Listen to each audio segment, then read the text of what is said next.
السلام عليكم ورحمة الله وبركاته. حبايب قلبي عاملين ايه؟ يا رب تكونوا بخير. صلوا على النبي يا حبايبي واذكروا الله الا بذكر تطمئن القلوب. اللهم صل وسلم وبارك على سيدنا محمد وعلى اله واصحابه اجمعين. ايه رايكم في الجمال ده؟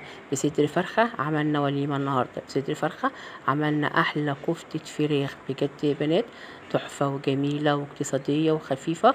جربيها على ضمانتي. ما عجبتكيش الغوا متابعتي، وان عجبتك لايك وشير له كتير عشان اوصل لك كل جديد من قناتي. يلا نسمي الله، صلى على الرسول، شجعيني كده باكمل لايك.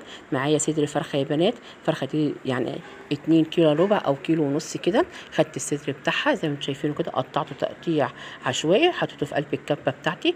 افرمه فرم جامد جدا جدا جدا حتى يبقى ناعم معايا كده. انا فرمته معايا اهوت زي الفل زي ما انتم شايفين كده. وتعالوا بقى نفرم بقى البصل، فلفل احمر، فلفل اخضر، وشبت وبقدونس وكزبره. افرمهم كده في قلب الكبه كويس جدا زي ما انتم شايفين كده.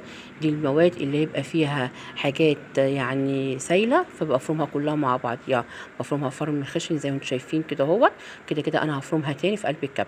انزل بيها في المصفى بتاعتي زي ما انتم شايفين، وافضل اعصر فيها على قد ما تقدري. مش عايزه فيها اي مواد سايله خالص نهائي عشان ما تخليش الكفته بتاعتي تفك معايا. افضل اصفي كده اهو زي ما انتم شايفين. بصوا، لازم انزل كل السوائل اللي فيها عشان تبقى ناشفه معايا، ما تخليش الكفته بتاعتي تفك. زي ما انتم شايفين كده اهو صفيتها تصفيه جامده جدا جدا جدا. وابدا احطها كده على جنب. الكبه بتاعتي انزل فيها بقطعتين ليضاني زي ما انتم شايفين كده، ماشيه خطوه خطوه اهوت. سلوته بقى على النبي ولا لسه؟ فرمتها فرم حلو اهو زي ما انتم شايفين. وانزل بيها على الفراخ بتاعتي حبايب قلبي زي ما انتم شايفين كده اهوت. وابدا بقى اجيب المكونات اللي انا فرمتها مع بعضيها، اللي انا صفيتها تصفيه حلوه، بصل وفلفل كده، واحطها معايا توم باودر، بصل باودر، مع بابريكا، معايا توم كزبره، معايا كمون، معايا فلفل اسمر، وملح ابيض، ومعايا المكون السحري بتاعي والاساسي موجود في الوصفه بتاعت النهارده.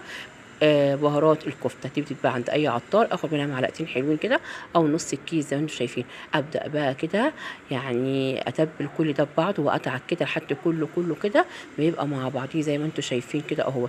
ممكن تستكفي حتى الخطوه ديت وتصبعيها مع معلقتين بقسماط ناعم. وانا كده كده برضك او بصوا، عايزه تديها فرم زي انا ما اديتها برضك وش تاني، مفيش مشاكل. انا هديها وش تاني اهو زي ما انتم شايفين كده اهو. اديتها وش كمان. بصوا بقى ايه رأيكم في الجمال ده اهو. كنت بصوا كده ماشيلها اهوت بقى. فرمتها فرع ناعم كده يا بنات كويس معايا. ابدا اشيلها بقى كده وانزل عليها كده بمعلقتين بقسماط يا حبايب قلبي، عشان لو لسه فيها اي مواد سايله ولا حاجه البقسماط دوت بيشربها، ما يخليهاش معايا تفك او يخليها ناعمه. بعد ما عملتها حلوه قوي سمغتها كده بالبقسماط، ابدا بقى كده اجيب معلقه تجيبي سيخ اللي انت موجود عندك معايا. الميه اللي انا صفيتها ديت طبعا انا هحط فيها شويه زيت، وهبدا بقى كده اصبع، اخد كده في ايدي واصبع الكفته بتاعتي. بصوا يا بنات، ما بتبقاش كبيره قوي، بتبقى بصوا صغيره ازاي. ولازم يكون يعني اعملها على سيخ عشان يبقى فيها فراغات من جوه تستوي زي ما انتم شايفين كده. احطها كده في الفريزر بتاعي تشمع كده ساعه ولا حاجه، توصل معايا على النار. انزل فيها بحته ليا ضاني زي ما انتم شايفين كده متقطعه وشويه زيت. وابدا انزل بالكفته بتاعتي حبايب قلبي من غير فرن بقى ومن غير شوايه. هتاكلي احلى كفته يا بنات ما شاء الله اللهم بارك. جربيها وعلى ضمانتي يا حبايب قلبي.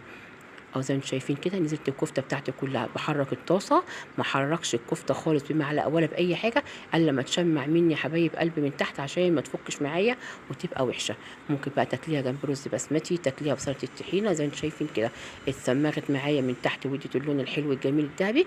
انزل بقى بالخليط اللي كان معايا، اللي كنت مصفياه، اللي هي ميه البصل وميه الفلفل وشويه الزيت. وابدا انزل بقى بالخليط ده كله كده، وهدي النار واخليه يستوي كده على نار هاديه ويديني اللون الذهبي الجميل اللي انتوا شايفينه ده. ايه رايكم في الجمال ده؟ بجد يا بنات ريحه وتحفه جميله. وبصدر فرخه عملت الكميه اللي انتوا شايفينها دي، حاجه كده يا بنات اللهم بارك. ايه رايكم في الجمال؟